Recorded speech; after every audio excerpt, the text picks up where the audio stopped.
in the 90s. Yes, I could do that. I read on the internet that he could recall a past life as a soldier in the Crusades and another past life as a ghost. Thank you. Really? I haven't heard that. Got to be fast. He said, can I talk a bit about your meeting with Venerable Jnana Vimala? So yes, I can. Is that what you wanted? She said I'd talk a bit. I don't know too much of him, but I did meet him once, and he's a very simple monk. He would just basically walk all over Sri Lanka, even when he was really old, never actually stay in one place for 2 race retreats at a time. So very much a wandering monk, German. And it did happen when I went to go and pay respects to the monk Venerable Piyadasi, who come here sometimes. And in this monastery, Vajirarama Monastery, over in Colombo, just outside of Colombo, yeah. So anyway, we went there, and that was with, he's not here, Bianca's partner at the time, and another monk. And so I just went to pay respects. And first of all, I just really was really touched by the monk's humility, because we just walked a couple of hours to get there. And then when we got there, he said, "Oh, you must be thirsty. Do you want a cup of tea?" And I thought that, you just go and order one of the novices or young attendants to get you a cup of tea. He just made it himself for us. This really big monk made us a cup of tea. So when I open the door for you, or ask you if you want a glass of water, that's just what a monk really should be like. Not always be wanted to treat it like royalty. So, and then he said, "Oh, would you like to pay respects to Bhikkhu Bodhi?" was there, which was quite a surprise. So we went to see Bhikkhu Bodhi, and he said, "Oh, you've got a few other sort of interesting monks here." And one of those was Jnana Vimala, so you should just go and pay respects to this German monk. So we went in there, and then we came out an hour later, and Venerable Bhikkhu Bodhi said, "Where have you been?" I said, "Oh, we were just in his room. He gave us a nice Dhamma talk." "What? No, he never gives Dhamma talks, never to me," said Venerable Bhikkhu Bodhi. And so he was not upset or angry, but really surprised. It was one of the best Dhamma talks I'd ever heard. Can't remember what it was, but certainly inspiring. Same as my Dhamma talks. What did he say? Oh, it's really inspiring, but not really quite sure, except for the jokes. Why is the mind tired if you meditate for a long time? If it is short, it's energetic, but after a long period, it gets tired. It's because you were pushing it. It means if you're meditating a long time, if your car is going on a long journey, of course it runs out of fuel. But if you keep your car in the garage, it's not moving at all. It's not going anywhere. Then you don't waste for fuel. In fact, the fuel starts to build up. And so if you meditate a long time, it's not the amount of time, but the depth of the meditation, then you get energized. Which brings me on to Ajahn Chah's simile, because people thought to really get into deep meditation, especially to get things like enlightenment, you have to sit still for long periods of time, 2 hours, 3 hours, 4 hours, 5 hours, to beat your PB, your personal best. How long can you sit? And Ajahn Chah would say, we call that chicken meditation, because a chicken can sit on the eggs for about 5 or 6 hours without moving. But does a chicken get enlightened? Does a chicken get into jhanas? Of course not, just get sore bottom. So if it's not the length of time, it's the depth of meditation. And if you get into deep meditation, it's not the long time, you really deep meditation, then you get energized. Early this morning, as I was meditating, I saw a few sparks of light appearing in the corner of my eye. They usually seem to appear either at the corner or just below my eyes. If they ever appear up front, they appear just as a flash, and then it's gone. Strange thing is, I realize these flashes appear usually in the moment my mind starts drifting into other thoughts. What can this be? It's because you're drifting into other thoughts. So in other words, just little flashes of light, just go for the big one. So don't drift off, just make peace more. Also, the sparks of light that come when I'm really focused on my breath are quite distracting and end up breaking my focus. Please advise. You shouldn't really be focused on the breath, you should just allow the breath to be focused on you. So you're just sitting there doing nothing. And then the breath comes to you. Oh, fine, welcome breath, you can stay as long as you like. And if you're very kind to the breath and very friendly, the breath hangs out for a long time. And if the nimitta wants to come and pay you a visit, oh, okay, thank you, nimitta, for coming in. But you can stay as long as you like. You don't have to. I'm not going to chain you to the chair. You can actually come and go whenever you like. And then the nimitta just stays with you. It's all about the stillness, the calmness, and the kindness. Especially the stillness and the kindness. Be kind. Be still. And then these things stay with you. But don't try. Dear Ajahn, you have made a profound statement. Well, if you give enough talks, just by chance, one day you will say something profound. It's just probability theory. What did I say?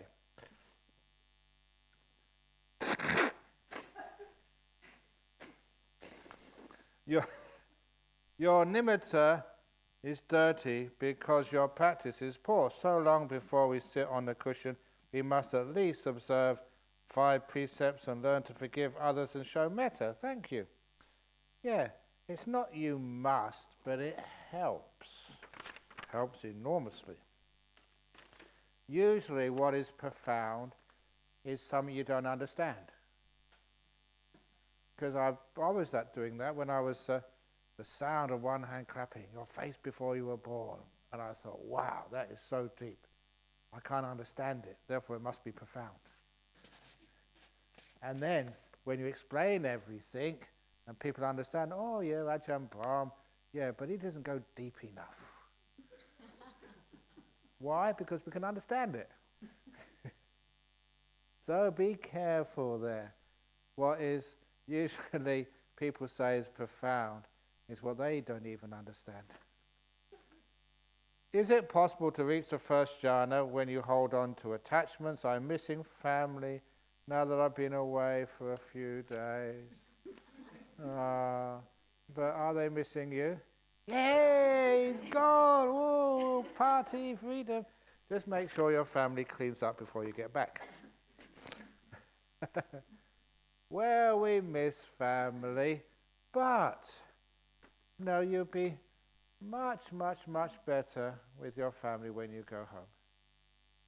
So you miss them, but it's much better for you. Sometimes you go to overseas, for business, or for shopping, or for, not me obviously, or for golf, I don't know what you go overseas for. And it's not your family. You come together for a while and then you part. You can't be with each other all the time. But, that you learn how to, for the sake of your family, for their happiness and well-being, that you will actually be peaceful and calm and develop some really nice attitudes of mind. And that means your family, when you get back, they're happy you're back.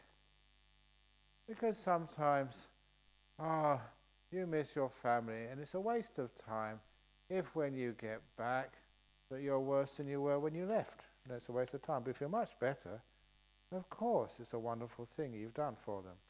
When you meditate, it's not just for your own benefit, it's for the benefit and happiness of all those people, including your family, who have to put up with you. In other words, you go home a much better product. So, you miss your family. Do you miss your family when you go to work on a sort of a Monday morning? Of Of course, because you're putting importance into what you're doing at work. Here you're putting importance into what you are doing, sort of in this meditation. So hold on to attachments. Oh, there is a time we have to learn how to let go, and then when we go back, we're much better people. So no need to hold on to attachments. Yesterday you mentioned that Lord Buddha delayed the sunrise to allow a monk to attain arahatship. Yeah, weird, isn't it? I read in another instance he had a dispute with Devadatta in a potter's residence and delayed the sunrise to save Devadatta. Are you doubling or doubting these? Who knows? Maybe it's true. Maybe it's not true. But what is true is just the extent people will go to try and encourage a person to do something so wonderful as to get into jhana or to get enlightened. That's wonderful that people go to, the teachers will go to so much trouble to make sure that people have the supporting conditions so people can develop their practice. I think that is a very wonderful lesson for that, is that how much trouble we can go to help others. Dear Ajahn, okay. Wolf, I think I'm a dog, a Pavlovian dog. Even when meditation is rather pleasant, I still have to stop at 10:30 a.m. and 5 p.m. It's compulsive. Why do I always want one more piece of cheese with metta, Fido? You should go, and because this happened, this fellow went to go and see a psychiatrist. What's your problem? He said, no, I think I'm a dog. So the psychiatrist said, okay, get up on the couch. He said, no, I'm not allowed. On the couch.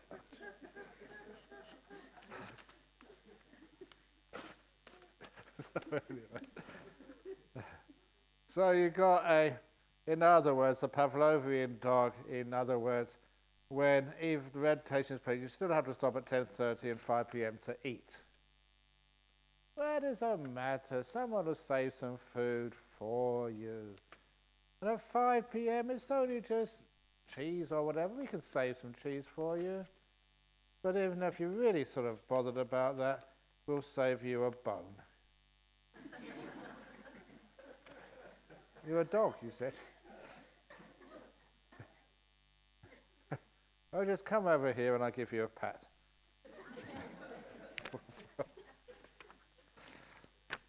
But when you have habitual responses like that, it is the mindfulness can actually help stop those habitual responses. But how that mindfulness works, it's a simile, what I call the simile of a snake.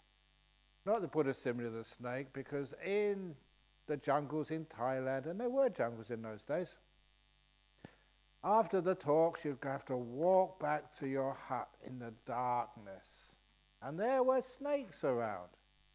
And they were venomous snakes. And you didn't have any sandals a lot of the time because they would fall apart.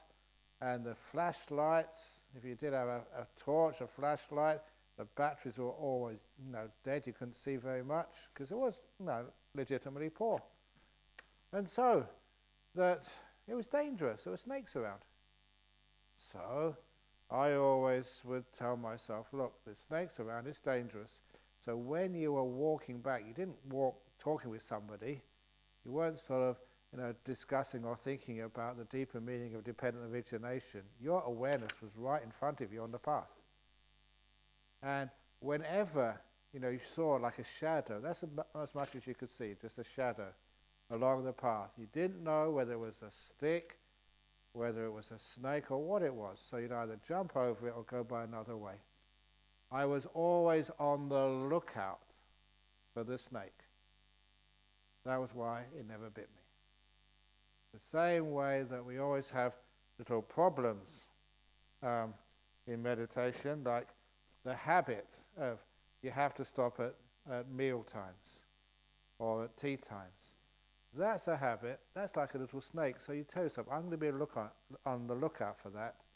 And when, it gets to the bell goes or the gong is rung and I want to get up and have something to eat, I prepare myself first of all, I'm not going to move. And you find you're just about to move and get up the old habits and you resist that. And you sit down and carry on. Even if it's just for 10 minutes.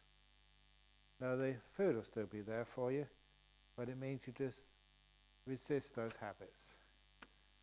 So one of the anecdotes was there was one of those monks, friends, who was in the Vietnam War, a Marine. He actually signed up for that to get tougher. And he got shot in the back of the head in Vietnam, evacuated, was told by the Marine doctor he will be blind for the rest of his life, determined he would commit suicide as soon as he possibly could. But when the bandages were taken off, the doctors were surprised he could see, his sight was perfect. And eventually, on a pension for being wounded in the war, he just played around for a while, and then eventually got to Thailand and got inspired by someone like Ajahn, became a monk. But because of his injury, he would suffer from epileptic fits from time to time. It was just part of just losing a bit of his brain. And he overcame those epileptic fits by just simple acts of mindfulness. All he did was really be aware of how that epileptic fit developed. It didn't just come out of nowhere. He could actually see the precursor, the signs, the warning signs. And at first he could only catch them a few seconds before the fit happened, but then he kept aware until he could catch them so early that he said, there's going to be a fit happens if I don't take alternative action. And he'd usually just go into his room, whatever he was doing, go into his room and just relax. And that was the end of his epileptic fits. And it was a wonderful example of how you can see this Pavlovian response, of your buttons, somebody presses them and you get angry and upset. That's usually common with a partner, a marriage. After a while they know you and they can just make you upset or make you crave. And so you know those buttons, and so you can actually see them just, especially the sickness like an epileptic fit, you could see it just about to happen. And caught it earlier and earlier and earlier, and mindfulness gave him alternative doors to go through, not the same old habitual responses. So that's why the mindfulness, if you can catch it earlier and earlier, it can actually change habits. And talking about sort of relationships, sometimes that people just can argue so much in a marriage, and they don't want to say nasty things to one another. They're both good people. It's just bad habits. Bad habits of talking to one another in a negative way. So if you want to sort of stop that, you just make the resolution, look, when my partner says something nasty to me, I'll say something nice back in return. You keep resolving to do that. And then you can actually see yourself getting wound up during a conversation. And that your mindfulness catches you before you just respond with negativity. And you can break the cycle. So that's how mindfulness can stop habits. After deep meditation, I saw my body and mind are all suffering. I screamed inside, gosh, body, feeling, thinking are all suffering. Later I reflected upon those vivid experiences and I assumed that I just experienced, saw the first noble truth. Am I right? Thank you. Who knows? So, you screamed inside, but instead of screaming inside, feel so much joy inside of you, really understand the noble truths. Because that's one of those, it was a photograph which was taken, I think it was in England. Ajahn was describing stuff, and it was based on a statue, I think, in Buddhadasa's monastery. And it was this person, his hands up high like this. So much joy, so much ecstasy. And the caption was, joy at last to know there's no happiness in the world. It's a wonderful little deep saying. Joy at last, to know there's no happiness in the world. So it's not your fault you're suffering. It's not your fault. It's not your fault you can't control your body and you get sick. It's not your fault that you can't tell new jokes every time. It's not... because this is our world. This is the nature. It's out of control. It's not up to you. This is where people, they come to meditation, they come to Buddhism just because they think, oh, if I can only be a bit more wise and just react in a more appropriate way, then I won't suffer anymore. And you try that for a while, you realize there's still suffering going on. And why? It's because you're born. There was the Buddhist coroner. And the Buddhist coroner got the sack from his job. And the reason he got the sack from his job, that every time he filled in the death certificate, the cause of death, he wrote birth.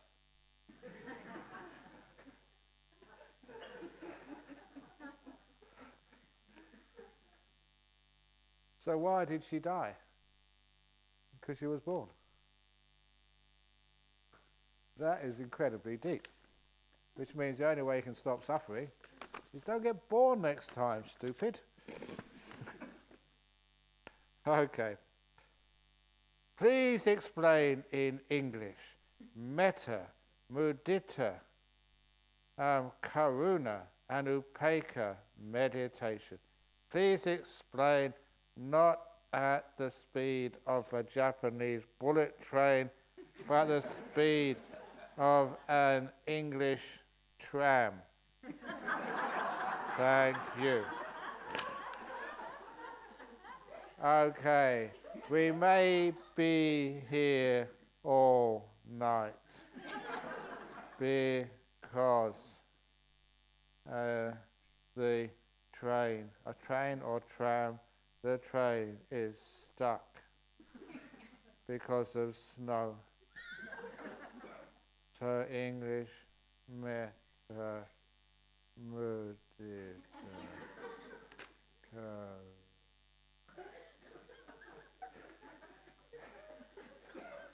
in slow.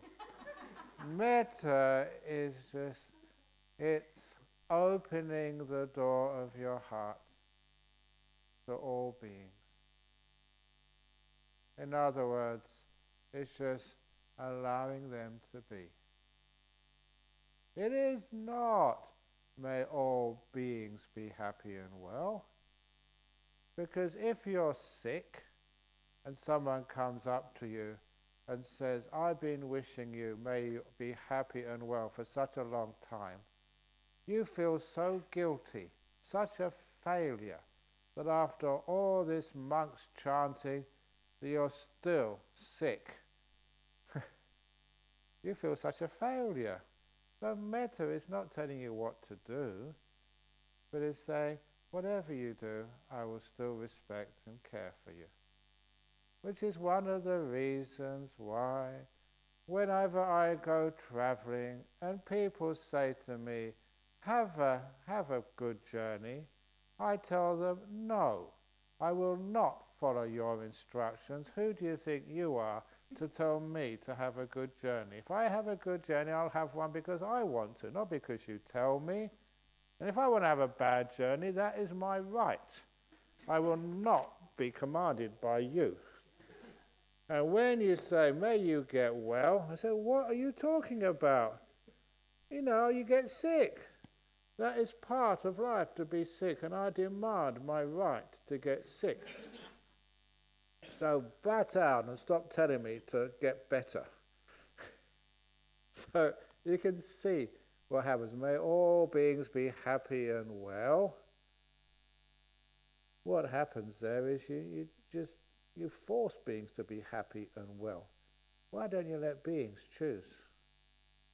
The real loving kindness is not, telling your husband, may you be happy and well, otherwise I'm divorcing you. Instead, just the door of my heart is open to you no matter what happens, no matter how you are. So metta is this beautiful openness and kindness. It's the caring without curing. And the karuna is that particular type of metta to people who are suffering in pain. Just empathizing with them and just giving them the skillful means so that they can overcome their sickness and pain if they want to. But sometimes we learn so much from sickness and pain. Sometimes you wonder, should you take away that opportunity to learn what life is? Even examples of, when kids would play around and get dirty and scrape their knees and have minor infections, and that's the way they built up immunity. So by trying to bring up children in cotton wool, in a hermetically sealed environment where they're totally sterile, so to try and keep them happy and well, is that good for them? It's an interesting argument. So karuna is just sort of giving a bit of kindness and freedom when people are suffering. And mudita is one of the nicest ones. That is where someone else is having a wonderful time and you don't feel jealous. Why are they got jhanas? This is their first retreat. And they have never served in this monastery, never given any donations. They don't even keep the precepts. And they come in here and just roll in and get jhanas and then they roll out again. That's really unfair. And I've been working hard and doing so much and serving this Buddhist society for so many years, and it really makes you sick. He's Angudi Mala, and I haven't killed anybody, and he becomes enlightened. I don't. Unfair. So that is jealousy, and it's totally wasted opportunity. So somebody else comes and they've got totally enlightened, no matter who they are. It feels so wonderful. Well done. It's so inspiring that these things happen. It's being inspired when you see other people's goodness and kindness and peace and wisdom. It's the total opposite of being jealous. So when you see somebody get some wonderful results, you think, so wonderful, this is happening in our world. Sadhu, sadhu, sadhu, which means that you rejoice in other people's happiness. Why not? And upekkha is just, instead of equanimity, that's been overused, is contentment. So content, you don't want anything. So you're not trying to change the world or change yourself. You're at peace with it. I hope that wasn't the speed of a Japanese bullet train, but more the speed of decision making in our committee. But I shouldn't really say that, should I? I'll get into trouble again. Please delete that from the tape. Dear Ajahn, every great monk, history of Buddhism, or any book describes the best posture to meditate is seated cross-legged. Is there any truth behind this? Best why? Well, how did you know what about every great nun? Stop being so gender specific. Or any book. What do books know? Have you ever seen a book meditating?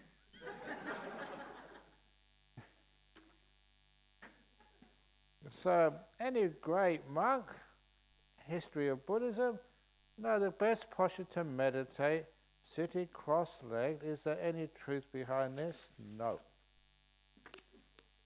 Easy. There's sometimes, look, I got a really nice meditation once when I had scrub typhus. And I had a fever for about 3 or 4 weeks. And I didn't know what was going on, but after 3 or 4 weeks of that, I was just so low energy. We've never actually been as low energy as that. And you were just, nothing was working, everything ached. And it wasn't a very nice hospital to be in. And then after a while, I thought, I just got Ajahn, great help. Just came, it was a great help, but just not what I really expected. He came to see me in the hospital. And I was only a very young monk, and I thought, wow, this great teacher has come to see me. Whoa! And of course, you all know what he said. He came up to me and said, Brahmavamso, you're either going to get better or you're going to die. And then he left. And the trouble is, it was true. You can't argue with him. So his wisdom was way up there. It's just his bedside manner needed a bit of work. It was good. So there you were, just really feeling just like, a tea bag which has been drained many times. And then what happened was, I thought, I just might as well meditate. And I got one of these really nice meditations. You couldn't feel your aching, tired body. And it was blissful. If you think it's blissful when your body disappears now, imagine when it's really aching and tired. Just the contrast was so great. It was wonderful. Just enjoying. When I came out, one of the first things I noticed was my posture. And I've never seen any monk or nun describe that posture. I've never seen it in a book. One leg this way, another leg that way. Arm over here, arm over there. Because, you're in bed, just, for weeks, just with a fever, just whichever way that the body wanted to go, and that's what it was. So what that told me, you can get into the deepest of meditations in any posture. Let the body decide. Dear Ajahn, can we have nimitta with eyes open? It's possible, but if you can't get it with your eyes closed, you ain't going to get it with your eyes open. So get it with your eyes closed first of all. Dear Ajahn, I just want to say thank you. Great, then why is there 4 more lines afterwards written on here? Even though I haven't experienced jhana, my meditations are more consistently enjoyable. It's like I found the meditation map. Thanks. Excellent. So more questions should be like that. Just praise without complaining and just, it's nice. No, I'm only joking. After deep meditation, I saw my body and... I screamed inside. I've had this one already. That's the one about First Noble Truth. After listening to your advice and rested for a few days, my body and mind is in happy condition and bursting with energy to meditate. But it is so full of energy, like the Energizer battery bunny, that my mind can't stop to want to jump from walking to sitting. And so how do I slow myself down? Thank you, Ajahn. There is the kangaroo walking meditation. You're the junior most known. Come on. So you've seen this before. This is the type of meditation you should do in such a state. Very energized. The mind can't stop to want to jump from walking to sitting. So you do Australia. All remember that in Buddhism, every culture, when Buddhism goes to China, it changes a little bit. Sri Lanka a little bit. Thailand, we have the Thai forms of Buddhism and Korean forms of Buddhism. And of course we have to have Australian type of Buddhism, especially with walking meditation. Australian style. So first of all, your posture. You sit with the legs aside like that, very good. And here we go. You put your hands, kangaroo, and you don't, get ready, you don't do left foot, right foot, you just jump. Very good. So whoever said that, wrote this, you have to try kangaroo walking meditation. And it makes you happy, and it also, everybody who sees that makes them happy.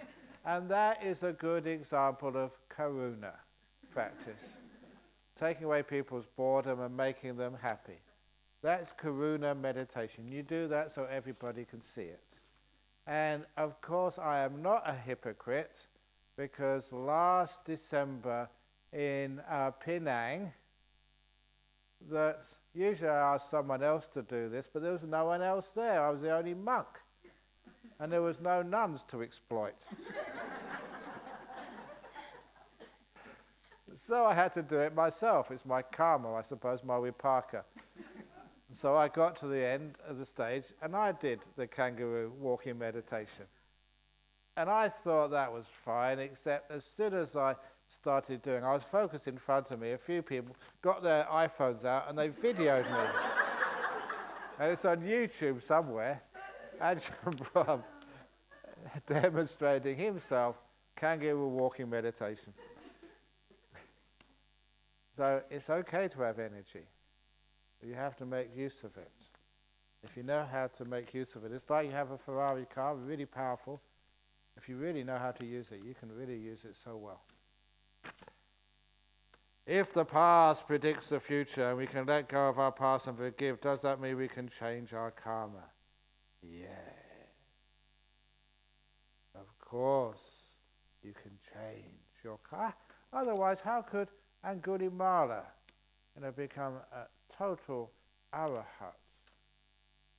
So, your karma, you got a huge store of bad karma. Not just from this life, but from many other lives as well. Inexhaustible store of bad karma. True. You've also got a huge amount of good karma as well. Also inexhaustible good karma. So why do bad things happen? Why do good things happen? It's because sometimes if something bad happens to you, you get negative. You blame somebody, you blame yourself. And that brings more bad karma to you. It's like you tune in to the negative bandwidth or frequency, and you bring in all your bad karma from the past. And that, to me, is totally ridiculous. Instead, and you can't wipe out your bad karma, it's just too much of it. You tune out from it. And your good karma, which is so inexhaustible, allow that to come. And how do you do that? By having this wonderful positive mind. And just mudita, just enjoying the wonderful kindness and giving and practice of all the other people you can see around you. And all the people who serve on this retreat. People like Bianca, who manages, she doesn't get paid for this. All the people who come and bring you the best food, they don't get paid for it. They come just the joy of it. And all the people who built this Jhana grove, and including me, work really hard on this. And what is really nice to get mudita about is just on this side, I always like to mention this, where you are sitting there, the building company assured me that this will be finished in, in January, or maybe the latest, February 2009? 2000, yeah. They said it can be finished in January. You sure? Well, I think so, but the latest February. So that's when we decided to have our grand opening in April. But when it got to February, well, it's not our fault, but contractors, you know what they're like. So it wasn't finished, but it'd be finished in March. When it came to March, bit of delays, but it'd be finished in April. And when we had our grand opening, even the night before, it wasn't finished. And we had this bamboo floor. The bamboo contractors, they got fed up, and they said, right, we're going home. They left us in the lurch. There was just concrete there. So what happened? It's late in the afternoon, 5, 6 o'clock, and we had a big ceremony the following day. So what happens in such situations? Just like in the movies, you have the 7th Cavalry. We have the Sangha. So a lot of monks came here, worked all night, about 3, 4, 5 o'clock in the morning, to finish the bamboo floor where you're now sitting. So, in the following morning, we could have the opening ceremony and start the first retreat here. So, the monks you have over here, they are not princesses. They are not lazy. When it really is the time to come and work, they work. I used to work very hard, as you very well know. Sometimes that I still do a little bit of work, but I don't tell you, because the last time I was fixing up one of the roofs here in Jhana Grove, and the previous caretaker was here, and she took a video of me and put it online, and I got told off so much. She said, Ajahn Brahm, number one, you're too heavy to work on a roof. We're not quite sure if the rafters will take. But also, you might fall off. You're too valuable, so you're banned from going on the roof. Really unfair. So anyway, every now and again when you guys aren't watching, I can do something when there's no cameras around, but that's really dangerous these days. Paparazzi around taking photographs of everyone. But it's wonderful to see and every time I tell that story, how do you feel? Great gratitude and joy and happiness. Just how, we all work together to produce a wonderful place where people can meditate. And that's how I feel. It's a great joy to give. We give as much as we can as well. And that joy of giving makes this place a wonderful facility. And then once you have that positive mind of gratitude, kindness, then you're bringing up all of your past good karma.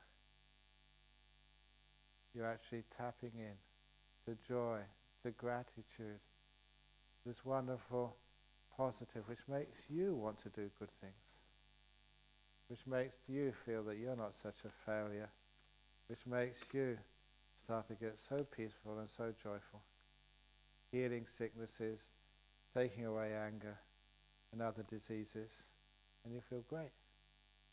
So we have huge stores of good karma and bad karma, but we can tap into either.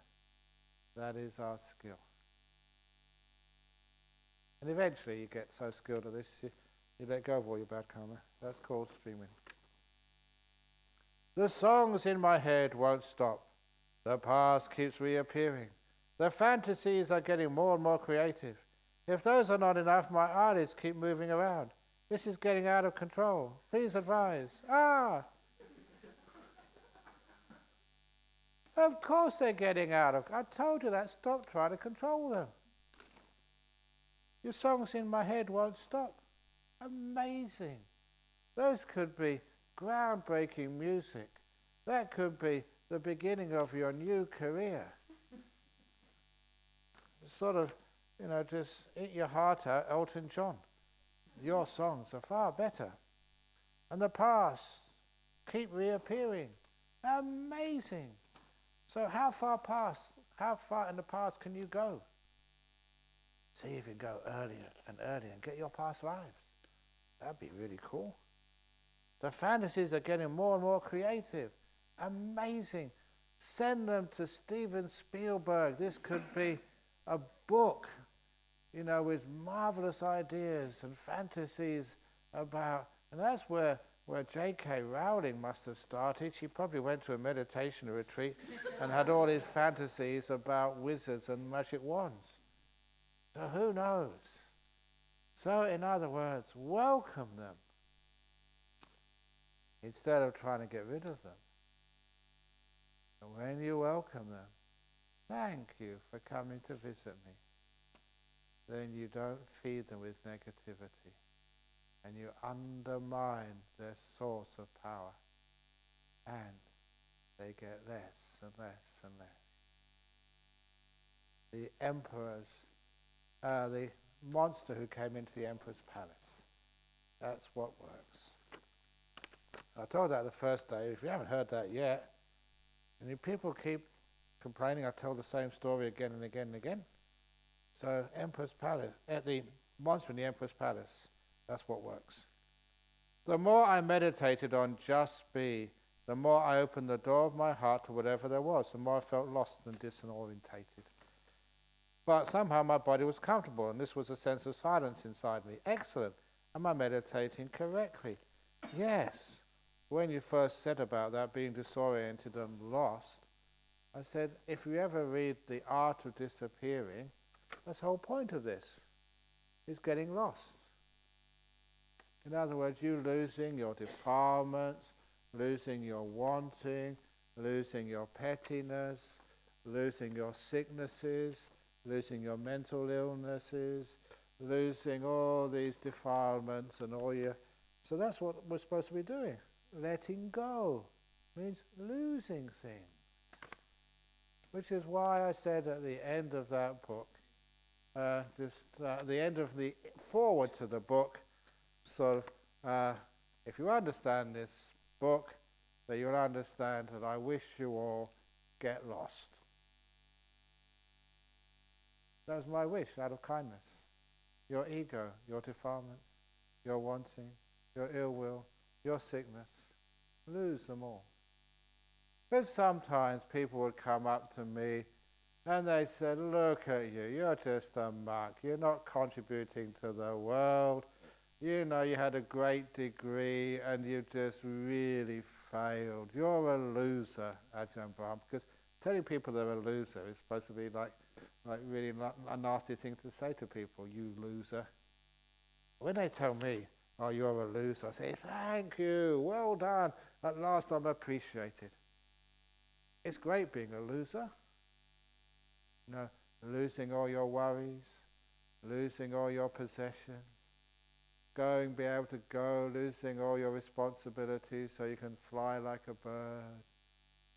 So, amazing, getting lost. What a wonderful thing that is.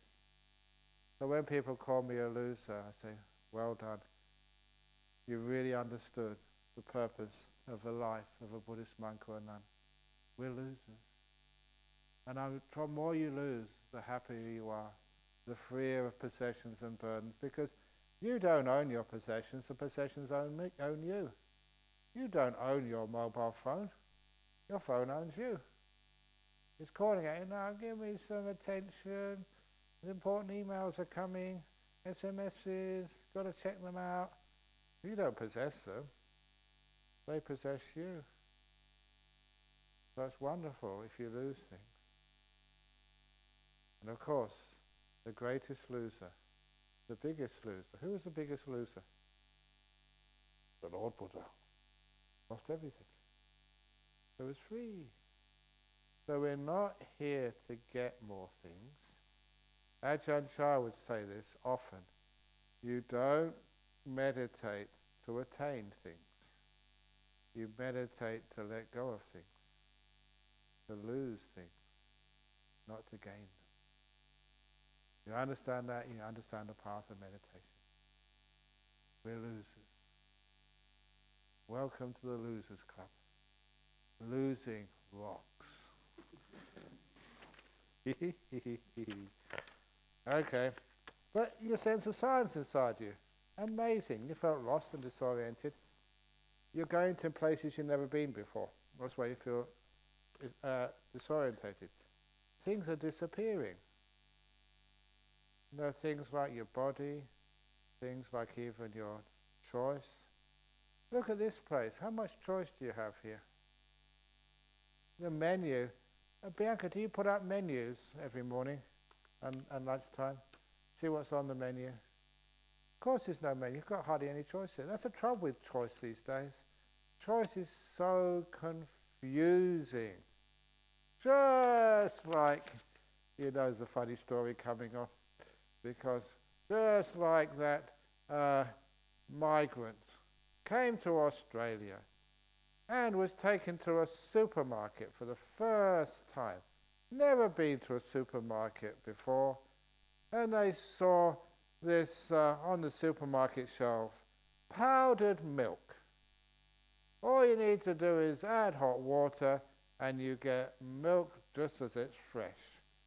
Said, wow, this is amazing. Powdered milk. In the old country, we had to find a cow. And very lucky if they weren't kicked in the back by the cow and milk it. And that's how we got milk. This is so convenient. Just out of powder and hot water, you get milk. And then the next one was powdered mashed potatoes. Just add water, stir it up, and you get mashed potato. Oh, in the old country, we used to have to put the potatoes in the field, wait for them to grow, then dig them up again, scrape away all of the dirt, boil them, peel them, and then smash them to bits. That's how we get these days. Powdered mashed potato, just add water, you get instant mashed potato. Because of our audience today, like noodles. Like, what's the little noodles you have? Not yet. I don't take noodles. What's it? I know the monks. Some of the monks like these. What noodles do the monks like? Tom yum goong. Whatever, I don't know. Anyway, noodles, instant noodles. Yeah, in the old country, you had to get the what do you get? You get the rice or you get the wheat. You got to sort of paste it together and just put it through this noodle machine, and then you got to boil it or fry it and season it. It takes a long time to get some noodles. But here, instant noodles, just a packet. I'm sure many of you got some in your cottages, just in case. Adding hot water and you get instant noodles. They're amazing. But then, what they really shocked the new migrant to Australia, went round another corner of the supermarket and he couldn't believe his eyes. Baby powder. In the old country, you have to get married. Here in Australia, baby powder, just add water and get a baby. But it's terrible, isn't it, with choice? All the things you want to choice and just what type of baby you're going to get. And there's going to be a time when you have the choices. Anyway, just be comfortable, yes. So this is how we let go, and we allow things to disappear. Dear Ajahn Brahm, if there is an age cut-off for new monks and nuns in the monastery in Perth, an age cut-off. There was, in the sutras, there was, it was not the sutras, it was the, Theragatha. There was a man who was 119 years old. 119. And that's when he decided to ordain as a monk. So they let him ordain as a monk. 3 months later, he became Arahat, fully enlightened. And 3 months later, he passed away. We call that leaving it to the last minute. We managed just to squeeze it in. So usually it's on case-by-case basis. And especially if you are a big monastery, then of course, there's more opportunity to look after elderly monks and elderly nuns. But if you're in a small community, it means the amount of care required will mean the monks or nuns have nothing to do except to look after you all the time, which means that they do get tired, and we do have so many duties to perform. As monks and nuns in our modern age, it's not just sitting down doing nothing all day. It does really take a lot of effort and a lot of time. So that's why it has to be individual monasteries just really have to make up their choice. If a person's been a monk or a nun a long time, or especially a supporter for a long time, of course they're given sort of preference. But it's also the case now, because of the rules and regulations of getting visas, if you are sort of elderly from overseas, it's much difficult to get your visas, simply because the government is looking and saying, wow, this person is going to get old soon, which means they're going to take a lot of money to look after. And so they sometimes ask you, to make sure you get your own health insurance. But, this is the sort of practical troubles. So in order to avoid that, an age cut-off, ordain now, while there is still the chance. Grab the day. So who knows what might happen next? So, if you want to ordain now, that is the best time. Like the best time to meditate is now. The best time to renounce? Now. The best time to become a monk or a nun?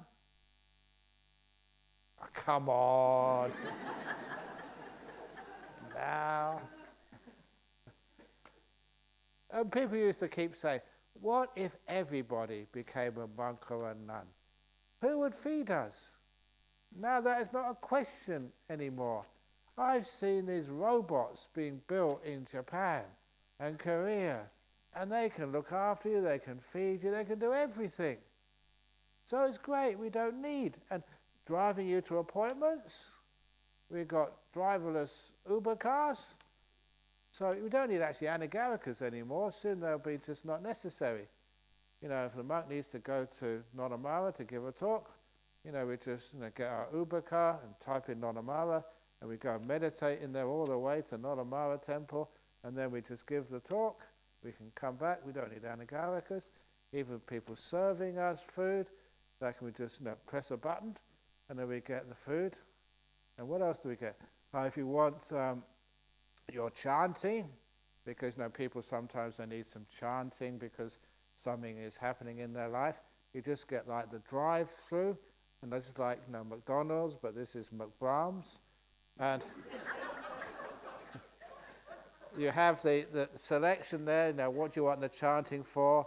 The chanting for like a birth, or the chanting for say marriage or marriage problems, or selling a house, or because of sickness, or because there's all the different types of chanting. You can press the button, and they get your earphone, and you get the sort of the chanting which you require. And always say, do you want holy water with that? Not fries with that, holy water. And this little nozzle comes out over you. And then if you want advice, it comes to another, because it's all the same advice, which you keep on giving.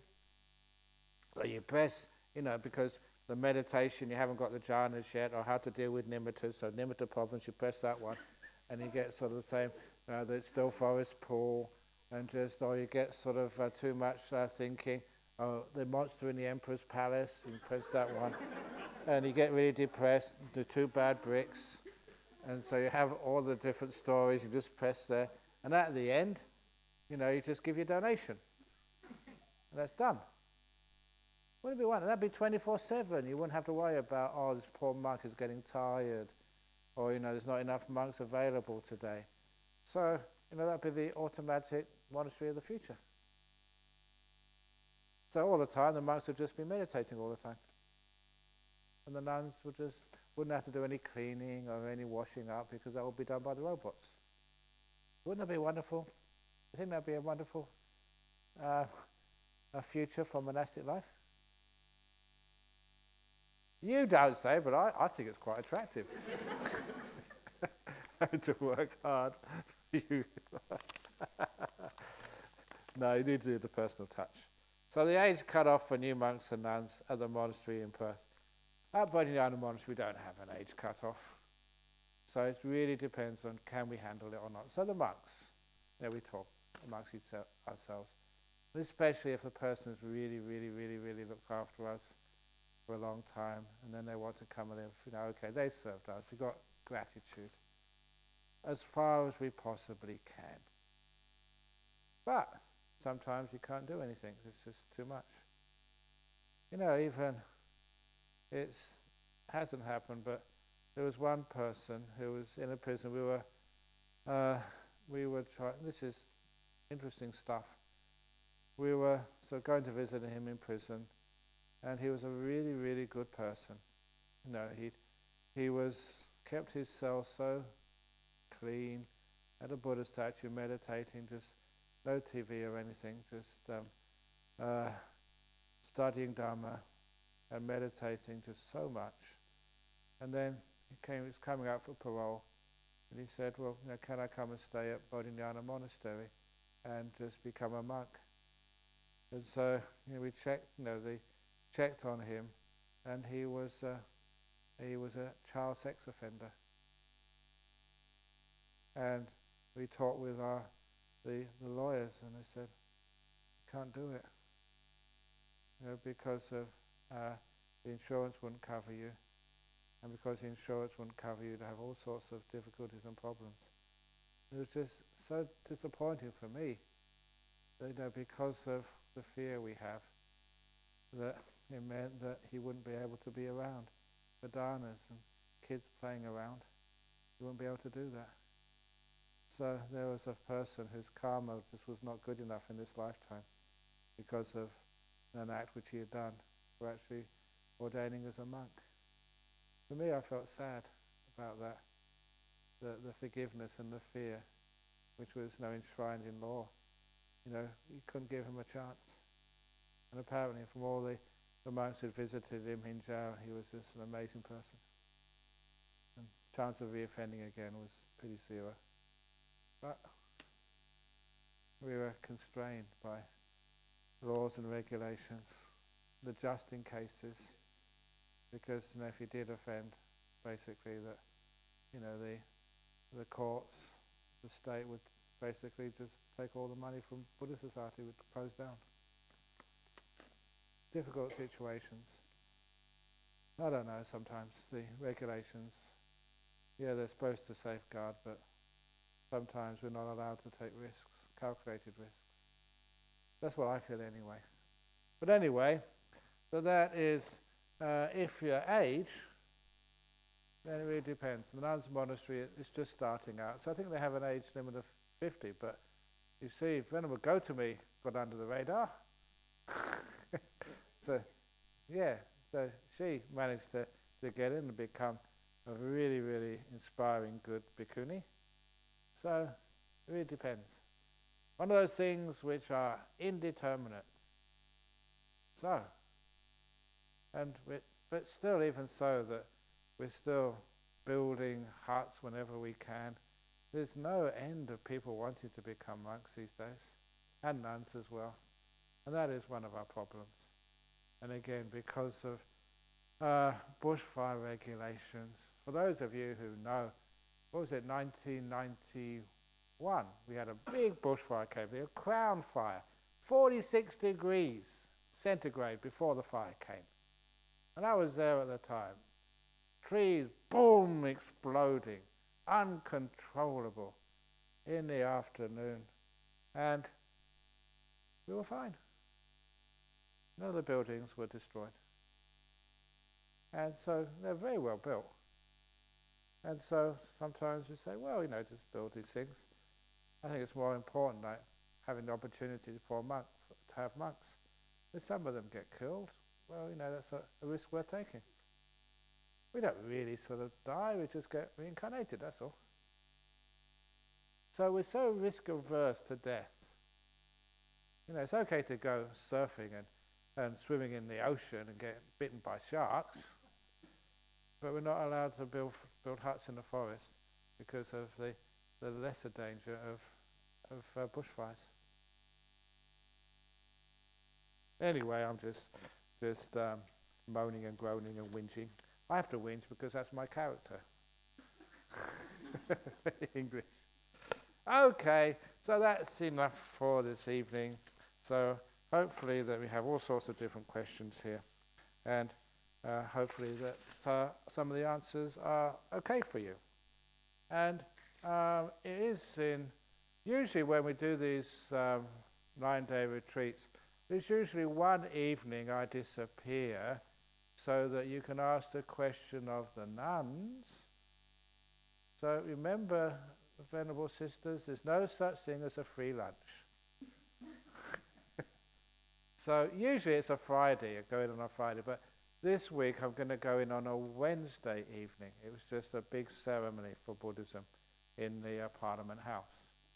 So I just wanted to warn you, Venerables, that on Wednesday evening that you are invited to lead the chanting and answer the question.